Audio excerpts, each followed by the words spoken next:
Left home at 17 when my parents stopped feeding me, telling me I need to see that life has its necessities. Me to not understand that you're teaching me a lesson, but the hungrier I get, the more disinterested I become. And said, son, you're a fool, you need to concentrate on school. And when his face would turn red, I'd reason with him to keep his cool, and he'd say, you're headed down in the wrong direction. I'll drive you downtown so you can make the connection that if you don't shape up, you're gonna live under this bridge.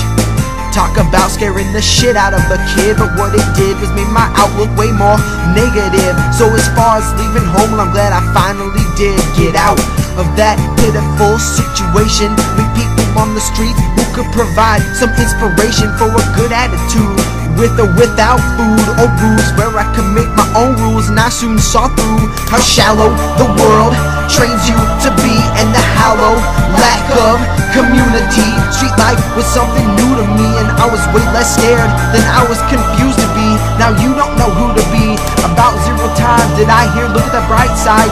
Even if it's dark outside, you still have the moon as a nightlight. Might try to come back and teach you about what's called a half full glass. Now that my intellect surpassed yours, faster than it takes you to yell dumbass. You know, like you used to with your verbal abuse, and the door you threw your fist through. I still miss you, but I wish you thought a little bit more. You taught me not to stop striving for a positive way of life, a peaceful state of mind, and be blind to hatred and leave pessimism behind. And as time passed by, I stare at the sky and wonder why you drive me toward what you saw as such a terrible life.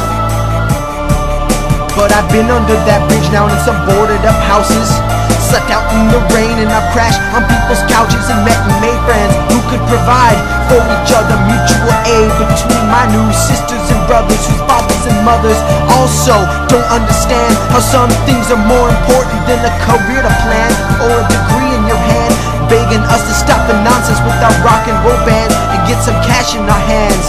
Well, one way or another, we've been brought together, whether or not there's a reason. We're making our lives better. More than ever, we're working on the end of this endeavor. Generations of all nations aiding the creation of a better situation, where we can all take part and take charge and work hard with no slaves or masters punching cards. So thanks but no thanks, Dad, but the problem stops with me. I will no longer perpetuate mental penitentiary or greed masquerading as something that we need. All that in order for me to stand, others must be on their knees. This society's a disease, and now I know it's up to me to help people see we must secure that the future's truly free.